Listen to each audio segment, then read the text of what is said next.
Mga bossing, sa naghahanap ng 7-seater, eto baka pwede to sa inyo mga boss. Mababa lang yung price na binigay sa atin dito.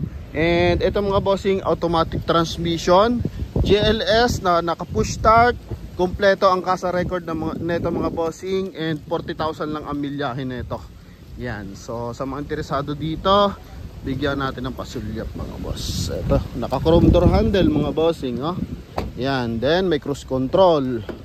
Yan, ganda ng loob niya mga boss. Naka-two-tone pa yung mags. So ito mga bossing, ang price nila dito for walk-in ay 748,000, no? Pero sa atin, pass break price na. Binibigay na lang to sa atin ng 675,000 mga boss, no? Kasi sinilip ko na to, may mga concern ako kaya sinagad sa atin yung presyo mga bossing, no? So issue nito sa akin nakita is yung gulong. So medyo palitin na kasi yung gulong nito mga boss. Kaya yun, sinagad na natin yung request na discount talaga sa may-ari ng dealer mga bossing. So mabilis naman kausap yung may-ari ng dealer na ito. So yung nakaraan, nakabenta tayo ng Fortuner. So sila rin yung may-ari. So yung Fortuner natin sobrang baba din lang nung nakuha mga bossing. Para 790 lang ata yun mga boss, no? Na ano year model yun, parang 17 or 16 mga boss. So ito naman 2019 Mitsubishi Expander na GLS automatic transmission. Coding is Friday. May chrome accent dito sa kanyang front grille. Yan, malinis yung kanyang mga headlight mga boss. So walang basag, even yung kanyang fog light. Then combination color dito sa harapan, kulay silver, chrome, tsaka kulay black. Then pagdating dito sa side, so may running board siya na kulay silver, nakatuton ang mags, may signal light sa kanyang side mirror, naka-chrome yung kanyang side mirror cover and door handle, then keyless entry, may liner pa to mga bossing ng chrome accent. Kaya talagang itong 7-seater na to nung lumabas, talaga namang talaga to mga boss, naging patok sa market, no? So in short mga bossing, ito yung pinilit nila for Mitsubishi Adventure, and naging talamak naman to talaga pagdating sa bentahan mga boss. Ano po? Yan, talagang si Avanza, yan, nagbago ng mukha si Avanza dahil dito sa Expander na yan.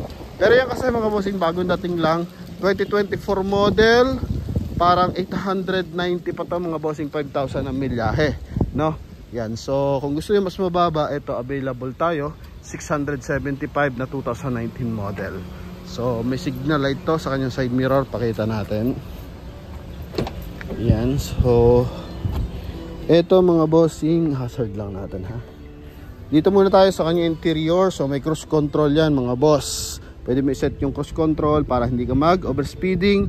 Naka 2D audio system, may reverse parking sensor, camera. Then ito mga bossing, may chrome line. Yan, silver accent pala dito sa kanyang center console. Ito yung kanyang susi. Yan. Then naka leather yung kanyang armrest.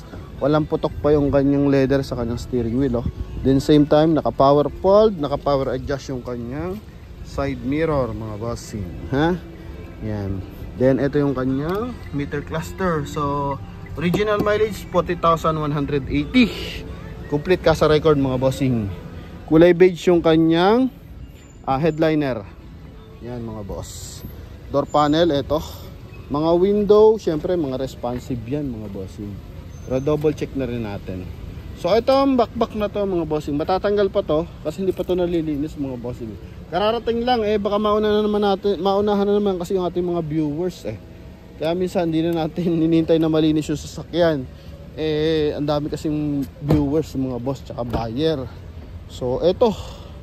And mas mababa kasi pinipresyuhan ko sa akin mga bossing. Pag malinis kasi nag-iiba na yung presyuhan So ito na malilinisin pa rin, kumbaga may nabigay na sa ating presyo. So advance na yung pricing mga boss.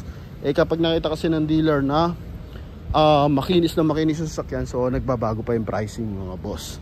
So tumataas yung net. So sa atin, maganda na to, mababa. Yan, reverse parking camera. Good for 7-seater mga bossing. Okay. Yan, then dual AC yan. Sa likuran, meron siyang 12 volt socket para sa charging port mga boss. Yan Okay. Ito. May segregation, then lagay ng tools. Yan. Yung jack niya, tsaka spare tire, so nandito. spare tire, tire wrench pala. Then yung ating spare tire nandito mga boss. Yan, nandito sa ilalim. Okay. Then ito, may backup light. Yan. So, naghahati din ng elegant accent yan pagdating sa likuran, no?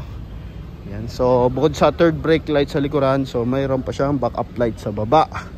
And sa gulong lang, medyo manipis lang mga bossing yung gulong nito. Nasa 75% tread life. Pero okay pa naman mga boss. Sa taas, itong kanyang roof rail. So, aftermarket na to, no? Yan, aftermarket na yan mga bossing. Pero kulang na lang dyan is yung top load para mas magandang tingnan mga bossing. Then dito sa kanyang tail light, so wala namang mga basag, medyo madumi lang. Ang ganda kasi ng dating ng expander kasi kala mo naka-smoke lens yung kanyang mga tail light, no? So kumbaga medyo hindi siya yung sobrang liwanag mga boss. Okay, so hindi siya yung sobrang linis. Medyo madilim-dilim yung kanyang pagkakulay mga bossing. So ito yung front area. So silipin din natin syempre yung ating engine bay, although hindi pa to na mga bossing, hindi pa to na detailing. Pero recommended to mga boss, maayos. Tsaka mabilis talaga kausap ang dealer mga bossing. Oh. Baba ng presyo, 675 lang mga boss. Oh, yan. So makina na ito 1.5 liters na gasoline engine.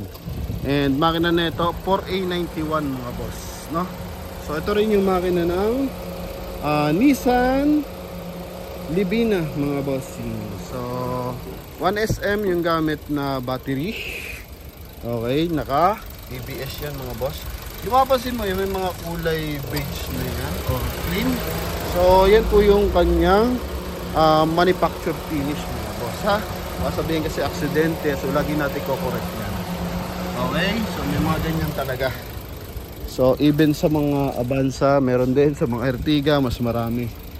So yung iba kasing unit mga boss, fully cover yan. So pag ganito mga Japanese car, wala masyadong cover, kaya nakikita talaga yung mga markings mga boss. So, yan. Then eto mga boss, yung kanyang hood. So mabigat ang hood niya kahit maliit.